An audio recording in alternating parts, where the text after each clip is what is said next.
ಒಂದು ವಚನ ಓದ್ಕೊಳ್ಳುವ. ಎಲ್ಲರಿಗೆ ಗೊತ್ತಿದ್ದ ವಚನನೇ ದಾನಿಯೇಲನ ಗ್ರಂಥ 11ನೇ ಅಧ್ಯಾಯ 32ನೇ ವಚನ. The book of Daniel chapter 32 and chapter 11 and verse 32. ದಾನಿಯೇಲ 11:32.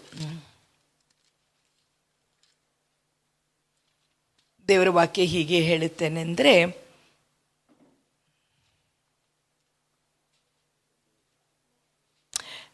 ಕಡೆ ವಚನ ಓದ್ತೇನೆ ನಾನು. But the people that do know their God shall be strong and they shall do exploits. ಇವರು ಇವರ ದೇವರನ್ನು ತಿಳ್ಕೊಂಡ್ರೆ ಇವರೇನಾಗ್ತಾರಂತೆ? ಬಲಶಾಲಿ ಆಗ್ತಾರೆ. ಅಲ್ಲಿ ಇದೆ, ಓದ್ಕೊಳ್ಳೋಣ. ನಮ್ಮ ದೇವರನ್ನು ನಾವು ತಿಳ್ಕೊಂಡ್ರೆ ಏನಾಗ್ತೇವಂತೆ? ನಾವು ಬಲಶಾಲಿ ಆಗ್ತದೆ. ನಾವು ಒಬ್ಬರ ಬಗ್ಗೆ ತಿಳ್ಕೊಳ್ಬೇಕಂದ್ರೆ ಅವರು ಯಾರು ಅಂತ ನಾವು ಗೊತ್ತಾಗಬೇಕು, ಕರೆಕ್ಟಾ? ಈಗ ಈ ಶ್ರೀಮಂತರ ಮಕ್ಕಳಿರ್ತಾರೆ, ಭಾಳ ಹಣ ಇದ್ದವರ ಮಕ್ಕಳು, ಅವ್ರು ಹೆಂಗೆ ಬಿಹೇವ್ ಮಾಡ್ತಾರೆ ಜೋಶುವ ಹೇಳಿ ನೋಡುವ. How they behave, they are very rich. ಅವರ ಪೇರೆಂಟ್ಸ್ ಭಾಳ ರಿಚ್, ಓಕೆ, ಕೇಳಿದ್ದು ಕೊಡ್ತಾರೆ. ಏನು ಮಾಡ್ತಾರೆ? ಅವ್ರ ಗಾಡಿ ಹೆಂಗೆ ಹೊಡಿತಾರೆ? Very selfish. ಓಕೆ, ಆಮೇಲೆ ಹೆಂಗೆ ಇರ್ತಾರೆ ಇವರು ಅಂದರೆ ಭಾಳ ಹಣವಂತರ ಮಕ್ಕಳು. ಅವ್ರು ಹೆಂಗೆ ಇರ್ತಾರೆ ಅಂದರೆ ಅವರು ಯಾರನ್ನೂ ಕೇರ್ ಮಾಡಲ್ಲ. ರೀಸೆಂಟ್ಲಿ ನೋಡ್ತಾ ಇದ್ದಾವೆ, ಈ ಸಣ್ಣ ಸಣ್ಣ ಮಕ್ಕಳು, ಇವರ ಹಣವಂತರ ಮಕ್ಕಳು ದೊಡ್ಡ ದೊಡ್ಡ ಗಾಡಿ ತೊಗೊಂಡೋಗಿ ಇಷ್ಟೊಂದು ಆಕ್ಸಿಡೆಂಟ್ಸ್ ಮಾಡ್ತಾರೆ ಅಲ್ಲ. ಅವರು ಯಾವುದಕ್ಕೆ ಕೇರ್ ಮಾಡಲ್ಲ. ಏನು ಹೇಳ್ತಾರೆ ಗೊತ್ತಾ? ನಮ್ಮಪ್ಪ ಯಾರು ಅಂತಾರೋ ಇಲ್ಲೋ, ನಮ್ಮಪ್ಪ ಯಾರು ಗೊತ್ತಾ ನಿಮಗೆ? ಅವ್ರು ಏನು ಮಾಡಿದ್ದಾರೆ ಅಂದರೆ ಅವ್ರ ಅಪ್ಪನ ತಿಳ್ಕೊಂಡಿದ್ದಾರೆ. ನಮ್ಮ ಅಪ್ಪ ಐಶ್ವರ್ಯವಂತ, ನಮ್ಮಪ್ಪ ಬಹಳ ಆಸ್ತಿ ಇದೆ, ನಮ್ಮಪ್ಪನಿಗೆ ನಾನು ಎಂಥ ತಪ್ಪು ಮಾಡಿದರೂ ನನಗೆ ಬಿಡಿಸ್ಲಿಕ್ಕೆ ಶಕ್ತನಾಗಿದ್ದಾನೆ ಅಂತ ದೇ ಬಿಹೇವ್ ಲೈಕ್ ದ್ಯಾಟ್.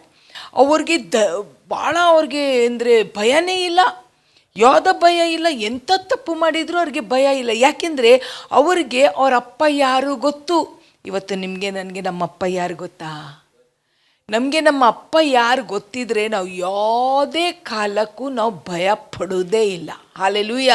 ಎಂಥದೇ ಸಂಕಟ ಬಂದರೂ ನಾವು ಹೇಳ್ತೇವೆ, ನಮ್ಮ ದೇವರಿಗೆ ಎಲ್ಲವೂ ಸಾಧ್ಯ, ನನ್ನ ದೇವರು ನನ್ನನ್ನು ಈ ಪರಿಸ್ಥಿತಿಯಲ್ಲಿ ಬಿಡುವುದೇ ಇಲ್ಲ. ಕೆಲವು ವಿಷಯಗಳನ್ನು ನಮ್ಮ ದೇವರ ವಿಷಯದಲ್ಲಿ ನಾವು ನೋಡಿಕೊಳ್ಳುವ ಪ್ರಿಯರೇ. ಮತ್ತಾಯ 1:23 ಮತ್ತಾಯ 1:23 ಏನು ಹೇಳ್ತೆ ಅಂದರೆ, ನಮ್ಮ ದೇವರ ಹೆಸರು ಇಮ್ಯಾನ್ಯುಯಲ್. ಏನಂತೆ? ಇಮ್ಯಾನ್ಯುಯಲ್ ಅಂದರೆ ಗಾಡ್ ವಿತ್ ಅಸ್. ಇಮ್ಯಾನ್ಯುಯಲ್, ಆತನ ಹೆಸರು ಇಮ್ಯಾನ್ಯುಯಲ್ ಆಗಿದೆ. ಮೊದಲನೇದಾಗಿ ನಾನು ಹೇಳಲಿಕ್ಕೆ ಇಷ್ಟಪಡ್ತೇನೆ ಅಂದರೆ, ನೀವು ನಂಬಿದ ದೇವರು, ನಾನು ನಂಬಿದ ದೇವರ ಅವರ ಹೆಸರೇನೆಂದರೆ ಇಮ್ಯಾನ್ಯುಯಲ್. ಇಮ್ಯಾನ್ಯುಯಲ್ ಅಂದರೆ ದೇವರು ನನ್ನ ಸಂಗಡ ಇದ್ದಾರೆ. ಪ್ರಿಯರೇ, ನಾನೊಂದು ಮಾತು ಹಿಂಗೆ ಕೇಳಿದ್ದೇನೆಂದರೆ, ಕಷ್ಟ ಬಂದಾಗ, ನಮಗೆ ಕಷ್ಟ ಬಂದಾಗ ನಮ್ಮ ಶ್ಯಾಡೋ, ನಮ್ಮ ನೆರಳು ನಮ್ಮನ್ನು ಬಿಡುತ್ತೆ ಅಂತೆ. ಕೇಳಿದ್ದೀರಾ ನೀವು ಆ ಮಾತು? ಕಷ್ಟ ಬಂದಾಗ ನಮ್ಮ ನೆರಳು ಸಹ ನಮ್ಮನ್ನು ಬಿಟ್ಟು ಹೋಗುತ್ತಂತೆ.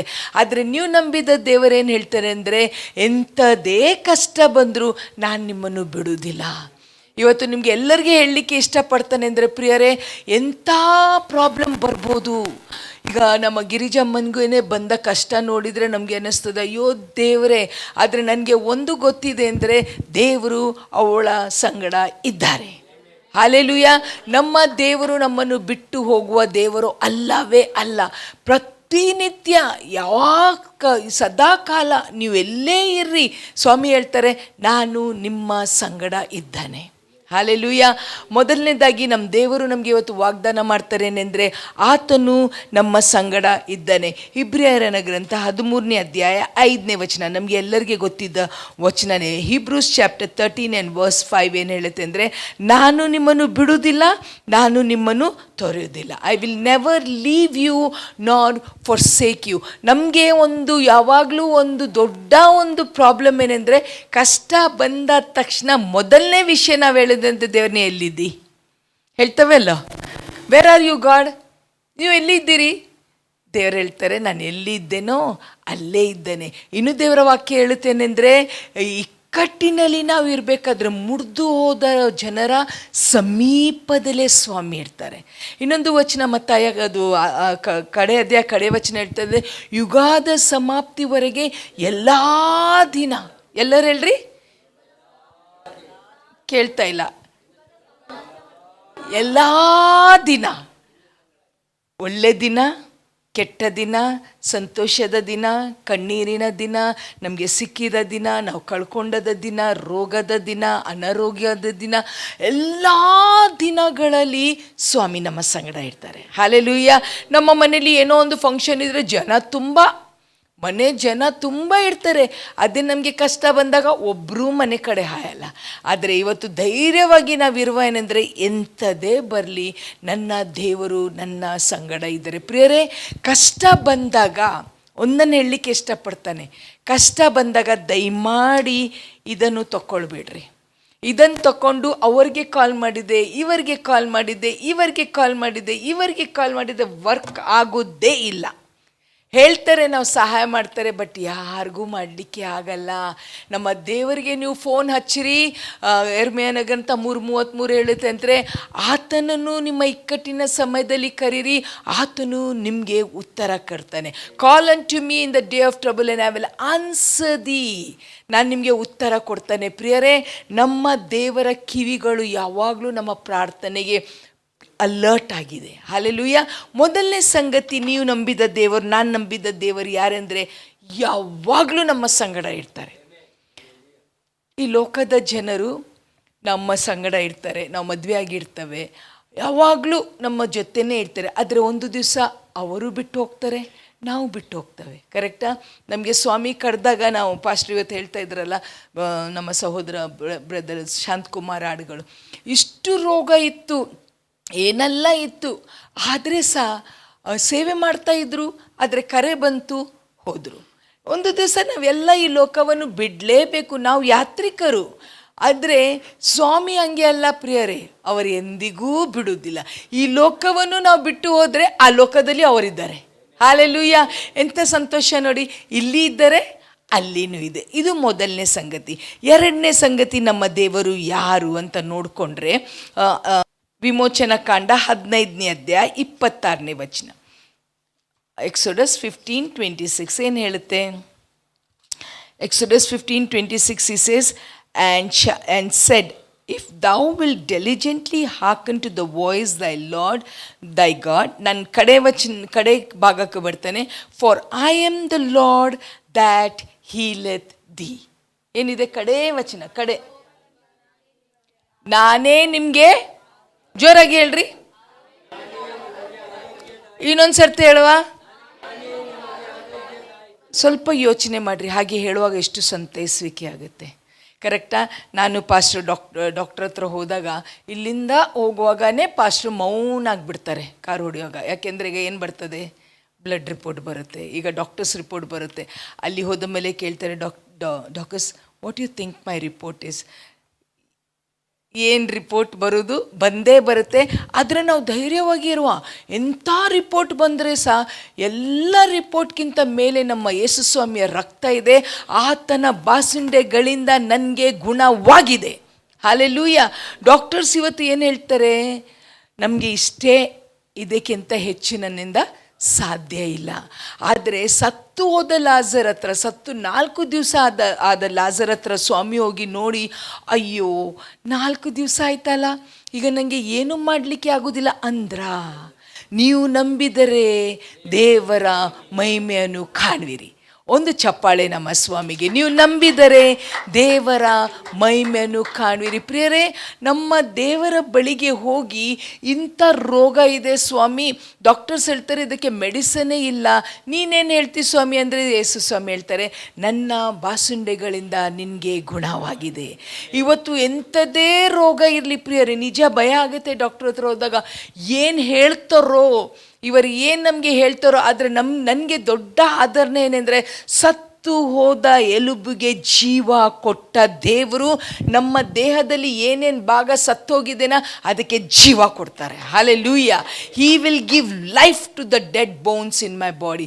ನನ್ನ ಈ ದೇಹದಲ್ಲಿ ಯಾವುದೇ ಸತ್ತೋದ ಭಾಗಕ್ಕೆ ಸ್ವಾಮಿ ಹೇಳ್ತಾರೆ, ಲಾಜರ್ನೇ ಹೊರಗೆ ಬಾ ಹೇಳಿದ ರೀತಿಯಲ್ಲಿ ಆ ಅಂಗಕ್ಕೆ ಸ್ವಾಮಿ ಹೇಳ್ತಾರೆ, ಮತ್ತೆ ಜೀವ ನಿನಗೆ ಬರಲಿ. ಹಲ್ಲೆಲೂಯಾ. ನಾನೊಂದು ಸಹೋದರಿ ಬಗ್ಗೆ ಕೇಳಿದೆ, ಅವಳಿಗೆ ಯೂಟ್ರಸ್ಸೇ ಇಲ್ಲ. ಮಕ್ಕಳಾಗಬೇಕಾದ್ರೆ ಗರ್ಭಕೋಶ ಬೇಕು, ಗರ್ಭಕೋಶ ಇಲ್ಲದ್ರೆ ಮಕ್ಕಳಾಗಲ್ಲ. ಆದರೆ ಈ ಸಹೋದರಿಗೆ ಗರ್ಭಕೋಶನೇ ಇಲ್ಲ, ಅವಳಿಗೆ ಮಗುವಾಗಿದೆ. ಯಾಕೆ ಗೊತ್ತಾ? ನೀನು ನಂಬಿದ ದೇವರು, ನಾನು ನಂಬಿದ ದೇವರು ಡಾಕ್ಟ್ರಲ್ಲ, ಡಾಕ್ಟರು. ಅವ್ರ ಸರ್ವಶಕ್ತನು, ಎಲ್ಲ ರೋಗವನ್ನು ವಾಸಿ ಮಾಡುವ ದೇವರು. ವೈದ್ಯನಿಗಿಂತ ದೊಡ್ಡ ವೈದ್ಯನು. ಅವ್ರೇನು ಹೇಳ್ತಾರೆ? ಎಲ್ಲ ನರ ಪ್ರಾಣಿಗೆ ದೇವರು ನಾನೇ. ನನಗೆ ಅದು ವಚನ ಬಹಳ ಇಷ್ಟ. ಏನು ಹೇಳ್ತಂದರೆ, ಎಲ್ಲ ನರ ಪ್ರಾಣಿಗೆ ದೇವರು ನಾನೇ, ನನ್ನಿಂದ ಅಸಾಧ್ಯವಾದದ್ದು ಒಂದೂ ಇಲ್ಲ. ಇವತ್ತು ಪ್ರಿಯರೇ, ನಮಗೂ ದೇಹದಲ್ಲಿ ಇದನ್ನೋ ಅದನ್ನೋ, ಹಿಂಗಾಯಿತು ಹಂಗಾಯಿತು, ಅಲ್ಲಿ ಏನೇನೋ ಯೋಚನೆ ಬರುತ್ತೆ. ಆದರೆ ಎಲ್ಲ ಯೋಚನೆ ಮೇಲೆ ಬಾಯಿ ತೆಗೆದು ಅರಿಕೆ ಮಾಡಿರಿ, ನನ್ನ ದೇವರು ವಾಸಿ ಮಾಡುವ ದೇವರು. ನಿನ್ನೆ ವಾಸಿ ಮಾಡಿದರೆ, ಇವತ್ತು ವಾಸಿ ಮಾಡ್ತಾರೆ, ನಾಳೆ ವಾಸಿ ಮಾಡ್ತಾರೆ. ಹಾಲೆಲೂಯ. ಆತನು ಬದಲಾವಣೆ ಆಗುವುದಿಲ್ಲ, ಆತನ ಶಕ್ತಿ ಬದಲಾವಣೆ ಆಗುವುದಿಲ್ಲ. ಹಾಲೆಲೂಯ. ಇದು ನಾವು ನಂಬಿದ್ದ ದೇವರು. ನಮಗೆ ಇದು ಗೊತ್ತಾಯ್ತೆ ಅಂದರೆ ನಾವು ಡಾಕ್ಟರ ರಿಪೋರ್ಟ್ಗೆ ಭಯ ಪಡೋದಿಲ್ಲ. ಆಮೆನ್. ಏನೇ ರಿಪೋರ್ಟ್ ಬರಲಿ, ಆ ರಿಪೋರ್ಟ್ ಮೇಲೆ ದೇವರ ಹಸ್ತ ಬಂತೆ ಅಂದರೆ ಎಲ್ಲ ರೋಗ ವಾಸಿ ಮಾಡ್ತಾರೆ. ಹಾಲೆಲೂಯ. ಇಂಥದ್ದು ಆಗೋದಿಲ್ಲ ಅಂತ ನಮ್ಮ ದೇವರು ಹೇಳಲ್ಲ. ಸತ್ತು ಹೋದ 4 ದಿವಸದಿಂದ ಕೊಳ್ತು ಹೋದ ಒಂದು ದೇಹಕ್ಕೆ ಜೀವ ಕೊಟ್ಟ ದೇವರು ನಮ್ಮ ತಲೆನೋ, ನಮ್ಮ ಬೆನ್ನು, ನಮ್ಮ ಕಾಲು, ಕ್ಯಾನ್ಸರ್ ಆಗಿರ್ಬೋದು, ಟ್ಯೂಮರ್ ಆಗಿರ್ಬೋದು, ಪ್ರೆಷರ್ ಆಗಿರ್ಬೋದು, ಶುಗರ್ ಆಗಿರ್ಬೋದು, ಹಾರ್ಟ್ ಪ್ರಾಬ್ಲಮ್ ಆಗಿರ್ಬೋದು, ಈಗದು ರೋಗಗಳು ಕೇಳಿದರೆ ನನಗೆ ಅದು ಯೋಚನೆ ಮಾಡಲಿಕ್ಕೂ ಆಗಲ್ಲ. ನಾನು ಇವತ್ತು ಬೆಳಿಗ್ಗೆ ಒಂದು ಕ್ಲಿಪ್ ಹಾಕಿದೆ, ನೆಕ್ಸ್ಟ್ ವೀಕ್ ನಾನು ಕನ್ನಡ ಸರ್ವಿಸಲ್ಲಿ ಹಾಕ್ತೇನೆ. ಆ ಕ್ಲಿಪ್ಪನ್ನು ನೋಡಿ ನನಗೆ ಇಷ್ಟು ಆಶ್ಚರ್ಯ ಆಯ್ತೆಂದರೆ, ಒಬ್ಬ ಮನುಷ್ಯ ಹೇಗೆ ಇಷ್ಟು ವರ್ಷ ಇಷ್ಟು ಕಷ್ಟಪಟ್ಟು ಇದ್ದ ಅಂತೇಳಿ. ಎಂಥದೇ ಇರಲಿ ನನ್ನ ರೋಗ, ಸ್ವಾಮಿ ಹೇಳ್ತಾರೆ, I am able to heal you. ಆದರೆ ನಮಗೆ ನಂಬಿಕೆ ಇದೆನಾ? ಅವರ ರಕ್ತ ಕುಸುಮ ಸ್ತ್ರೀ ಒಂದೇ ಮಾಡಿದ್ಲು, ಹೋಗಿ ಹಿಡಿದ್ಲು. ಅವಳು ಹೇಳಿದ್ಲು, ನಾನು ಆಯುರ್ವೇದಿಕ್ ಹೋದೆ, ನಾನು ಹೋಮೋಪತಿ ಹೋದೆ, ನಾನು ಅಲೋಪತಿ ಹೋದೆ, ನಾನು ಮಾಟ ಮಂತ್ರ ಮಾಡೋರ ಕಡೆ ಹೋದೆ. ನಾನು ಒಬ್ಬರಿಗೆ ರೋಗ ಬಂತೆ ಅಂದರೆ 100 ಜನ ಕೌನ್ಸಿಲ್ ಕೊಡ್ತಾರೆ. ಕರೆಕ್ಟಾ? ಇದನ್ನು ಮಾಡಬಾ, ಅದನ್ನು ಮಾಡುವ. ನಾನು ಕೆಲವು ಸರ್ತಿ ಯೋಚನೆ ಮಾಡ್ತೇನೆ, ಯಾರ ಮಾತು ಕೇಳಲಿ? ಪಾಸ್ಟ್ರಿಗೆ ಹುಷಾರಿಲ್ಲದಾಗ ಇಷ್ಟು ಜನ ನನಗೆ ಫೋನ್ ಮಾಡಿ, ಅಕ್ಕ ಇದನ್ನು ತೆಗೆದುಕೊಡು, ಅಕ್ಕ ಅದನ್ನು ಕುದಿಸಿ ಕೊಡು, ಅಕ್ಕ ಇದು ಕಷಾಯ ಮಾಡು, ಅದನ್ನು ಮಾಡು. ನನ್ನ ತಲೆ ಜರ್ರ ಅನ್ನೋದು, ಏನು ಕೊಡಲಿ ನಾನು? ಆದರೆ ಎಲ್ಲವನ್ನೂ ಬದಿಗೆಟ್ಟು, ಸ್ವಾಮಿ ಈ ರೋಗ ಹೀಗೆ ಇದೆ, ನಾನು ನಿನ್ನನ್ನೇ ದೃಷ್ಟಿಸ್ತೇವೆ, ನೀನೇ ವಾಸಿ ಮಾಡ್ತಿ. ಹಾಲೆಲೂಯ. ಅದಕ್ಕೆ ನಾವು ಒಂದು ಸರ್ತಿ ರಿಪೋರ್ಟ್ಗೆ ಹೋದಾಗ ಇಷ್ಟು ಹೈ ಇದ್ದ ರಿಪೋರ್ಟ್ ಎಕ್ದಮ್ ಲೋ ಬರಲಿಕ್ಕೆ ಬೇರೆ ಏನೂ ಅಲ್ಲ, ನಿಮ್ಮ ಪ್ರಾರ್ಥನೆ, ದೇವರ ಹಸ್ತ. ಹಾಲೆಲೂಯ. ಸೊ ಮೊದಲನೇದಾಗಿ ನಾವು ನೋಡಿದ್ದೇವೆ, ನಮ್ಮ ದೇವರು ಸದಾಕಾಲ ನಮ್ಮ ಸಂಗಡ ಇರ್ತಾರೆ. ಎರಡನೇದು, ಈ ಕಾಲದಲ್ಲಿ ಭಾಳ ಇಂಪಾರ್ಟೆಂಟ್ ಏನೆಂದರೆ, ಎಲ್ಲ ರೋಗವನ್ನು ವಾಸಿ ಮಾಡುವ ದೇವರು. ಇವತ್ತು ಡಾಕ್ಟರ್ ಏನೇ ನಮಗೆ ಹೇಳಲಿ, ಎಂಥದೇ ನಮಗೆ ಆಲೋಚನೆ ಬರಲಿ, ನಾವು ಹೇಳೋದು ಒಂದೇನೆಂದರೆ, ದೇವರೇ ನಿನಗೆ ಗೊತ್ತಿಲ್ಲದು ಒಂದೂ ಇಲ್ಲ, ನಿನಗೆ ವಾಸಿ ಮಾಡಲಿಕ್ಕೆ ಆಗದೇ ಇರುವ ಸಂಗತಿ ಒಂದೂ ಇಲ್ಲ, ನಾನು ನಿನ್ನನ್ನು ನಂಬ್ತಾನೆ, ನೀನು ಸಾಧ್ಯ ಮಾಡೇ ತೋರಿಸ್ತೀರಿ. ಹಾಲೆಲೂಯ. ಇದು ಎರಡನೇ ಸಂಗತಿ. ಮೂರನೇ ಸಂಗತಿ, ನಮ್ಮ ದೇವರು ಯಾರು ಅಂತ ಹೇಳಿದರೆ, ಅದನ್ನು ನಾವು ಆದಿಕಾಂಡ 16:13 ಏನು ಹೇಳ್ತೆ ಅಂದರೆ, ನನ್ನ ದೇವರು ಎಲ್ಲವನ್ನೂ ನೋಡುವ ದೇವರು. ಹೇಳ್ರಿ ಒಂದ್ಸರ್ತಿ, ಯಾರಂತೆ ನಮ್ಮ ದೇವರು? ಇನ್ನೊಂದ್ಸರ್ತಿ ಹೇಳ್ರಿ,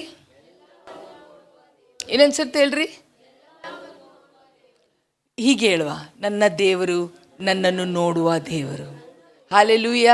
ನನ್ನ ದೇವರು ನನ್ನನ್ನು ನೋಡುವ ದೇವರು. ಇಷ್ಟೋ ಸಮಯ ನಿಮಗೆ ಯಾರಿಗೆ ಆಗಿದ್ದೇನೋ ಇಲ್ಲೋ ಗೊತ್ತಿಲ್ಲ, ನಾನು ರಾತ್ರಿಯ ಸಮಯದಲ್ಲಿ ಎಚ್ಚರಾದಾಗ ನಾವು ಒಬ್ಬರೇ ಕಣ್ಣೀರು ಸುರಿಸ್ತೇವೆ.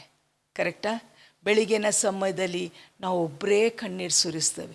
ಬಾತ್ರೂಮ್ಗೆ ಹೋಗಿ ನಾನು ಮಾಡಿದ್ದೇನೆ. ಇಷ್ಟೂ ಒಂದು ಹೋರಾಟ ಇತ್ತಲ್ಲ, ನಾನು ಬಾತ್ರೂಮ್ಗೆ ಹೋಗಿ ಶವರ್ ಆನ್ ಮಾಡಿ ನಾನು ಹತ್ತಿದ್ದಾನೆ. ಯಾಕೆಂದರೆ ಯಾರಿಗೂ ಕೇಳಲ್ಲ, ರೈಟ್? ಈಗ ನನ್ನ ಪಕ್ಕದಲ್ಲಿ ಯಾರು ಪಾಸ್ಟ್ರು ಮಲಗಿರ್ತಾರೆ, ಯಾರೋ ಇರ್ತಾರೆ, ಮಾಡಿದ ತಕ್ಷಣ ಏನಮ್ಮ ಅಳ್ತೀಯಾ ಅಂತಾರೆ.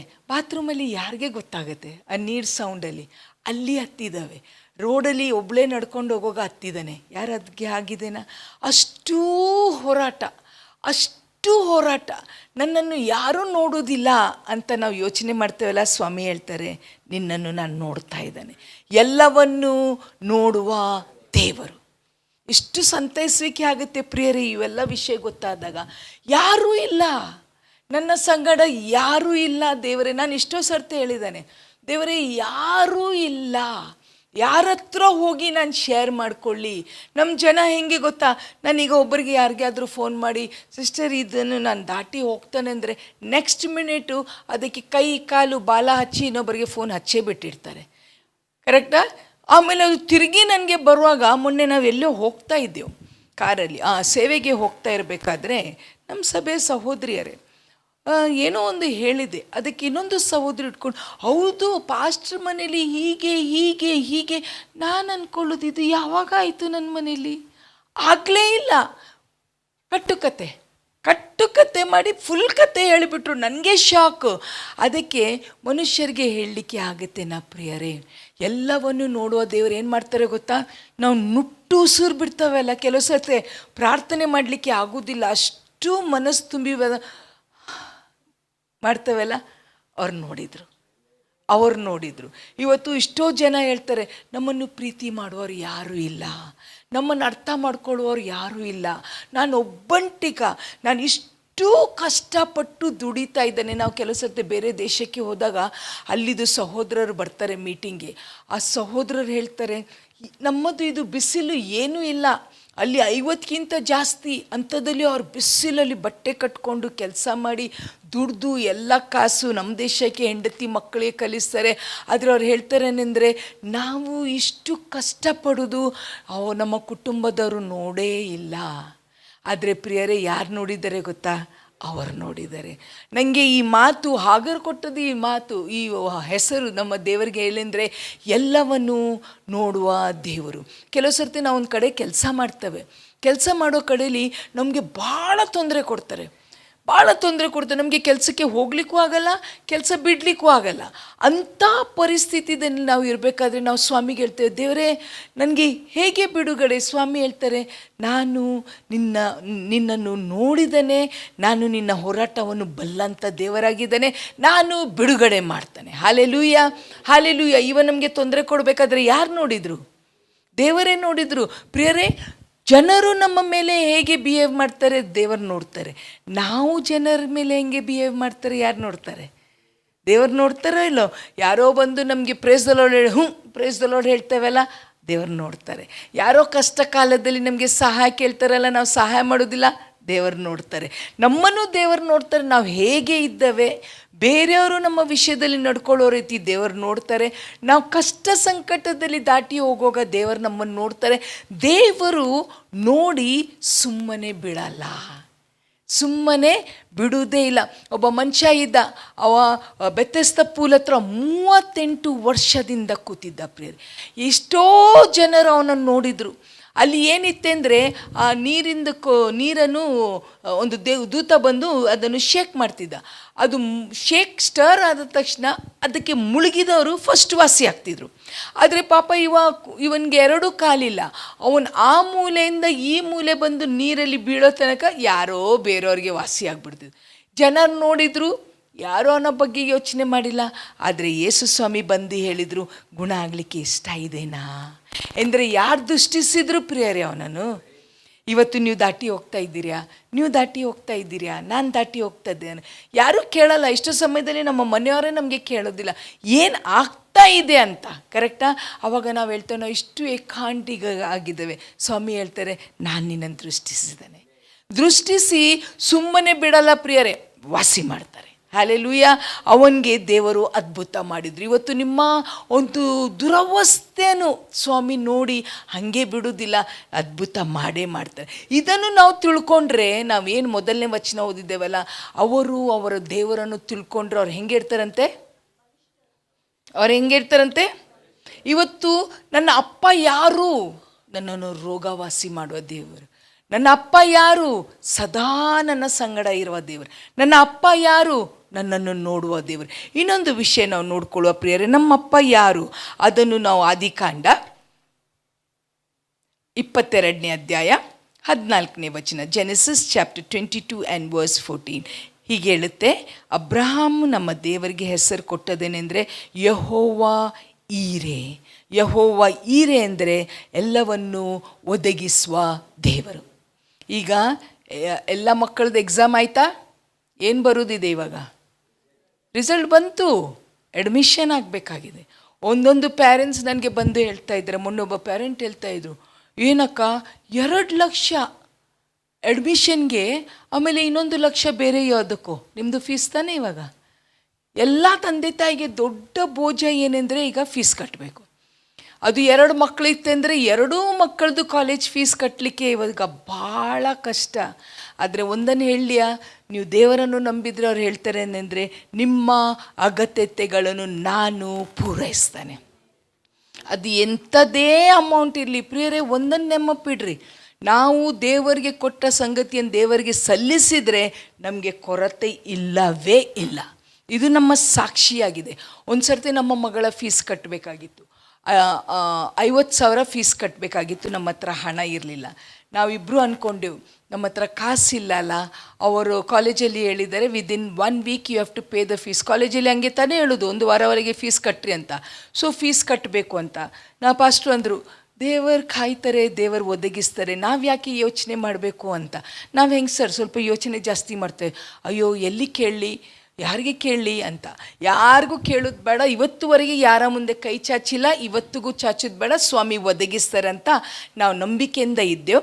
ನನಗೆ ಒಂದು ಸಾಯಂಕಾಲ ಫೋನ್ ಕಾಲ್ ಬಂತು. ಆವಾಗ ನಮಗೆ ಮೊಬೈಲ್ ಇರಲಿಲ್ಲ, ಲ್ಯಾಂಡ್ಲೈನಲ್ಲಿ ಫೋನ್ ಕಾಲ್ ಬಂತು. ಯಾರೋ ಒಬ್ಬರು ಸಹೋದರ ನನ್ನ ಜೊತೆ ಮಾತಾಡ್ತಾ ಇದ್ದ. ಅವನು ಹೇಳಿದ, ನಮ್ಮಮ್ಮ ನಿಮ್ಮ ಟಿ ವಿ ಪ್ರೋಗ್ರಾಮ್ ಭಾಳ ಇಷ್ಟದಿಂದ ನೋಡ್ತಾರೆ. ಈ ದೇಶದಲ್ಲಿ ಟಿ ವಿ ಪ್ರೋಗ್ರಾಮ್ ಬರಲ್ಲ, ಅದು ಲ್ಯಾಪ್ಟಾಪಲ್ಲಿ ಅವ್ರು ನೋಡ್ತಾರೆ. ಅವ್ರಿಗೆ ತುಂಬ ಆಶೀರ್ವಾದ ಆಗಿದೆ ನಿಮ್ಮ ಪ್ರೋಗ್ರಾಮಿಂದ, ಅವ್ರು ಮಾತಾಡಬೇಕು ಅಂತ. ಸೊ ಮಾತಾಡಿದ್ದೆವು, ನಮ್ಮ ಊರಿಂದವ್ರು, ನಮ್ಮ ಭಾಷೆಯಲ್ಲಿ ನಾವು ಚೆಂದ ಮಾತಾಡಿದ್ದೆವು. ಎಲ್ಲ ಕಾನ್ವರ್ಸೇಷನ್ ಆಯಿತು.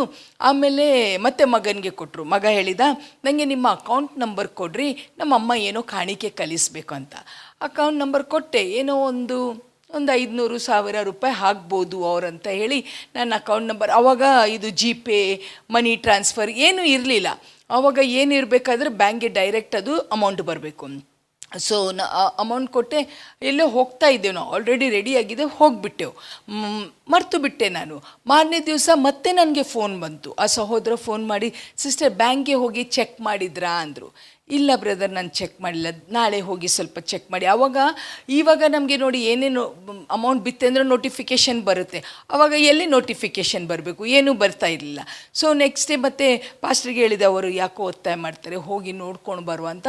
ನಾವಿಬ್ಬರು ಬ್ಯಾಂಕ್ಗೆ ಹೋಗಿ ಚೆಕ್ ಮಾಡಿದರೆ ನಮಗೆ ಬೇಕಿದ್ದದ್ದು 50,000 ರೂಪಾಯಿ. ಆ ಯಪ್ಪ ನಮಗೆ ಕರೆಕ್ಟ್ 50,000 ರೂಪಾಯಿ ನಮ್ಮ ಅಕೌಂಟಿಗೆ ಹಾಕಿದ್ದ. Hallelujah, hallelujah. ಪ್ರಿಯರೇ, ಅವನು ಯಾವುದೋ ದೇಶದಲ್ಲಿದ್ದಾನೆ. ಇಂಥ ಅದ್ಭುತ ನಮ್ಮ ಜೀವನದಲ್ಲಿ ಎಷ್ಟೋ ಆಗಿದೆ, ನಮಗೆ ಚಿಂತೆನೇ ಇಲ್ಲ. ಇವತ್ತುವರೆಗೆ ನಮಗೆ ಏನಾದರೂ ಬೇಕಿದ್ರೆ ನಮ್ಮ ಸಭಿಕರಿಗೆ ಮುಂದೆ ಕೈ ಚಾಚಿದವ ಇಲ್ಲ. ಯಾಕೆಂದರೆ ನಮ್ಮ ದೇವರು ಯೆಹೋವ ಈರೆ, ಎಲ್ಲವನ್ನು ಒದಗಿಸುವ ದೇವರು. ಪ್ರಿಯರೇ, ಈ ನಂಬಿಕೆ ನಿಮಗೆ ಬಂದರೆ ನಿಮಗೆ ಚಿಂತೆನೇ ಇರಲ್ಲ. ಕೊರತೆಯಲ್ಲಿ ಎಲ್ಲವನ್ನೂ ಒದಗಿಸುವ ದೇವರು. ನೀವು ನಂಬಿದ್ದ ದೇವರು, ನಾನು ನಂಬಿದ್ದೆ. ಇವತ್ತು ನಮ್ಮ ನಂಬಿಕೆ ಇಷ್ಟು ಸ್ಟ್ರಾಂಗ್ ಆಗಬೇಕಂದ್ರೆ ಎಂಥ ಬಿರುಗಾಳಿ ಬಂದರೂ, ನನಗೆ ಪಾಸ್ಟ್ರಿಗೆ ನಮ್ಮ ಲೈಫಲ್ಲಿ ಏನು ಕಡಿಮೆ ಶೋಧನೆ ಬಂದಿಲ್ಲ. ಇವತ್ತಿಗೂ ನಮಗೆ ಏನೂ ಕಡಿಮೆ ಇಲ್ಲ. ಅವ್ರ ಕಾಲು ನೋಡಿ ಎಷ್ಟು ಊತ ಬಂದಿದೆ. ಆದರೆ ಸಹ ನಮ್ಮ ನಂಬಿಕೆ ಏನೆಂದರೆ, ಆತನ ಅಪ್ಪಣೆ ಇಲ್ಲದೆ ನನ್ನನ್ನು ಏನೂ ತಟ್ಟುವುದಿಲ್ಲ. Amen. Nothing will touch me without his permission. ಅದು ನಮ್ಮ ದೇವರು. ನಮ್ಮ ದೇವರು ಯಾರು ಅಂತ ನಮಗೆ ಗೊತ್ತಾದರೆ ಆರಾಮಿರ್ತವೆ. ಹಲ್ಲೆಲೂಯಾ. ಯಾರೂ ಚಿಂತೆ ಮಾಡಬೇಡ್ರಿ. ಎಲ್ಲವನ್ನೂ, ಎಲ್ಲ ನರಪ್ರಾಣಿಗೆ ದೇವರು ನಾನೇ, ನನ್ನಿಂದ ಸಾಧ್ಯವಾದದ್ದು ಏನಾದರೂ ಉಂಟೋ